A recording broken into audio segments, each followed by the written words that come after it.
हाय, मी आहे मधुरा आणि मी आज माझ्या संपूर्ण परिवाराबरोबर श्री शांतादुर्गा देवस्थानाला आलेली आहे. तुम्ही पाहत असाल तर आजूबाजूचा परिसर मन प्रसन्न करणारा आहे. चहूकडे हिरवगार वातावरण, तेथील जमीन सुपीक, हवा आरोग्यदायक आणि पाणी स्वच्छ.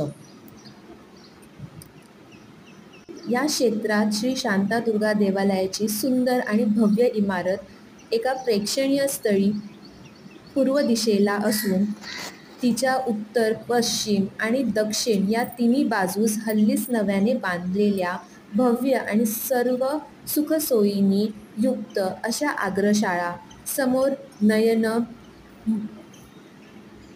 मनोहर दीपस्तंभ व पुढे प्रकाराच्या खालच्या बाजूस सुंदर तलाव आहे. प्रवेश करणाऱ्या महाद्वारावर चौघडा वाजवण्यासाठी ही सोय केलेली आहे. रोज त्रिकाळ चौघडा तेथे वाजला जातो. वातावरण अगदी मन प्रसन्न करणारे आहे.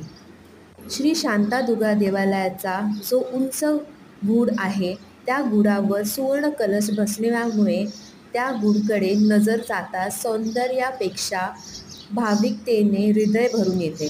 देवालयातील गर्भगृहात मुख्यासनावर प्रमुख देवता श्री शांतादुर्गा देवीची चतुर्भुज नयनमोहन पंचलवी मूर्ती असून त्या मूर्ती सान्निध्य 6 इंच आकाराचे काळ्या पाषाणाचे श्री शिवलिंग आहे.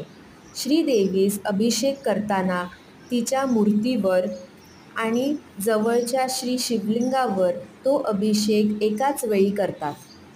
गाभाऱ्यात मुख्यासनावर जी श्री शांतादुर्गा देवीची चतुर्भुज मूर्ती आहे तिच्या दोन्ही बाजूकडे एका हातात श्री शिव व दुसऱ्या हातात श्री विष्णू असून ती जगदंबेची मूर्ती भगवान विष्णू आणि कैलासनाथ शंकर युद्धाचे प्रसंग अवतीर्ण झालेल्या प्रसंगाची आहे. तुम्हाला हा व्हिडिओ कसा वाटला मला नक्की कळवा.